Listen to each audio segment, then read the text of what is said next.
আপনারা হয়তো দেখে থাকবেন যে কিছু বছর ধরে কারো ভালো লাগুক আর না লাগুক, আমি আমার মতো করে চেষ্টা করে যাই ভিন্ন ভিন্ন ধারার ভিন্ন ভিন্ন গল্প, যতটুকু সম্ভব ওয়ার্ল্ড স্ট্যান্ডার্ড ছবি আপনাদের সবার সামনে প্রেজেন্ট করতে। যতটুকু সম্ভব আমি আমার কাজ দিয়ে, আমি আমার আশপাশের সবাইকে সাথে নিয়ে আমার চলচ্চিত্র, বিশ্বমানের চলচ্চিত্র বিশ্বের দরবারে পৌঁছে দেওয়ার জন্য, বিশ্বব্যাপী পৌঁছে দেওয়ার জন্য ছোট্ট ছোট্ট প্রয়াস সবসময় করে যাই, ভিন্ন ভিন্ন গল্প করে যাই। প্রিয়তমা যখন করেছি তখনও একটা গ্রুপ বলেছে, কেউ কেউ বলেছে আমাকে যে ভাই বৃদ্ধ লুক সিনেমা চলবে না, flop, evergreen hit cinema. সেই ভিন্নতা মানুষের পছন্দ হয়েছে। যখন এসে তুফান করেছি, রাফির প্রথম অ্যাকশন ওরিয়েন্টেড ফিল্ম, এরকম hardcore action film, romantic film তো cut to super duper action film. So তুফানও সুপার ডুপার ব্লকবাস্টার ফিল্ম হয়েছে। যখন এসে বরবাদ করেছে যে ভাই শুধু ড্রাগসই নয়, শুধু কোকেনই খায়, সমাজ ধ্বংস হয়ে যাবে, এই হবে সেই হবে, সিনেমা চলবে না একদিনও। বরবাদও আপনারা দেখেছেন যে সুপার ডুপার ব্লকবাস্টার একটা সিনেমা হয়েছে। আর এবারও আমি ছোট্ট একটা চেষ্টা করেছি আমি সবাইকে সাথে নিয়ে। আর স্পেশাল থ্যাঙ্কস যাদের জানাবো, সান মোশন পিকচার্স, দ্যাট ইজ অজয়দা আমার পাশেই আছে।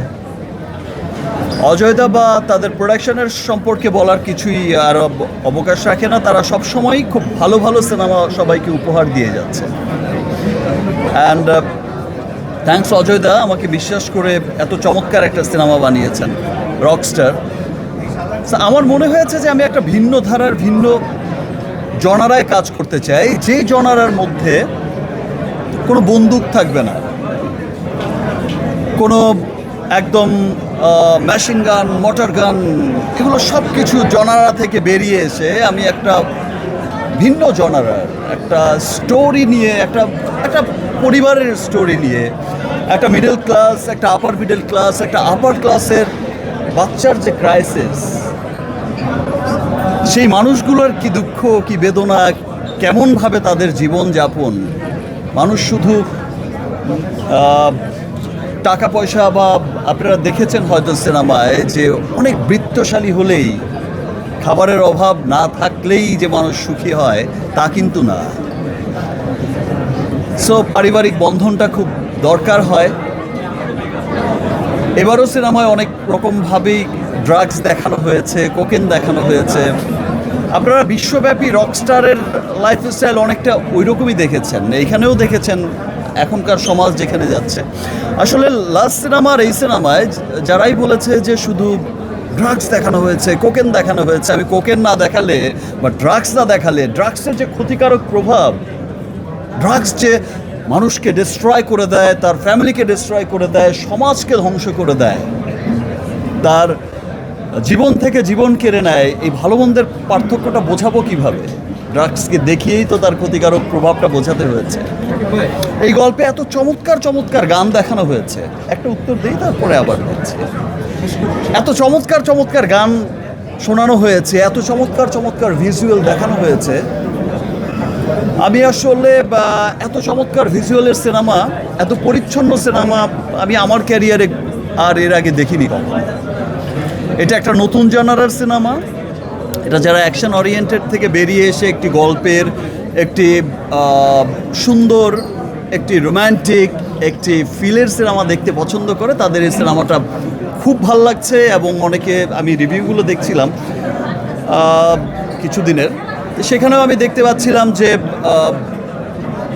তার মধ্যে রিভিউ নিয়ে কথা বলতে একটু আগে বলে নেই যে একজন বিশিষ্ট হল মালিকের রিভিউ আমি দেখলাম, যে এই সিনেমা হল মালিক আক্ষেপ করেই বলছেন, এবং খুব বড় একটা হল তাদের বগুড়ায়, খুব চমৎকার সিনেমা হল করেছে। সো সেই সিনেমা হল মালিক বলছে যে ফার্স্ট ডে ফার্স্ট শো তো কোরবানি ঈদে মহিলারা দেখতে আসে না, কোরবানির ঈদ কোরবানি থাকে। একটা সিনেমায় পজিটিভ নেগেটিভ রিভিউ হয়, শুধুমাত্র নেগেটিভ রিভিউ কেটে কেটে কেটে কেটে কেটে কেটে শুধু নেগেটিভ রিভিউ প্রচার করলো প্রথম দিন, এর ব্যাপারটা বুঝলাম না।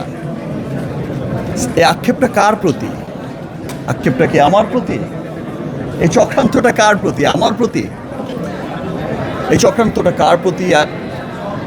সান মোশন পিকচারের প্রতি, না রুশোর প্রতি, না আমার অন্যান্য কোনো আর্টিস্টের, আমার নায়িকাদের প্রতি? কার প্রতি আমি বুঝলাম না। নাকি বাংলা সিনেমার প্রতি? নাকি যারা চাইছে যে বাংলা সিনেমার উন্নতি চাইছে না শুধু তাদের, মানে তারা চাইছে, কিছু মহলই চাইছে, স্পষ্ট ক্লিয়ারই হয়ে যায় যে কিছু মহল চাইছে যে বাংলা সিনেমার যেন উন্নতি না হয়, যতটুকু এসেছে তার থেকে যেন আবার পিছিয়ে সেখানেই চলে যায়, আর যেন নতুন ধারার কোনো গল্প সৃষ্টি না হয়, আবার যেন একই ধারার গল্প বলতে বলতে বলতে বলতে একসময় বলে যে বাংলা সিনেমা তো শুধু এই, আর তো কিছু দেখি না, শুধু মোটর গান, মেশিন গান, মারামারি। মারামারিও হবে, সব ধরনের সিনেমা হবে। তাই বলে যে নিটল প্রেমের গল্পের সিনেমা হবে না সেটা তো না। তাই বলে যে মধ্যবিত্ত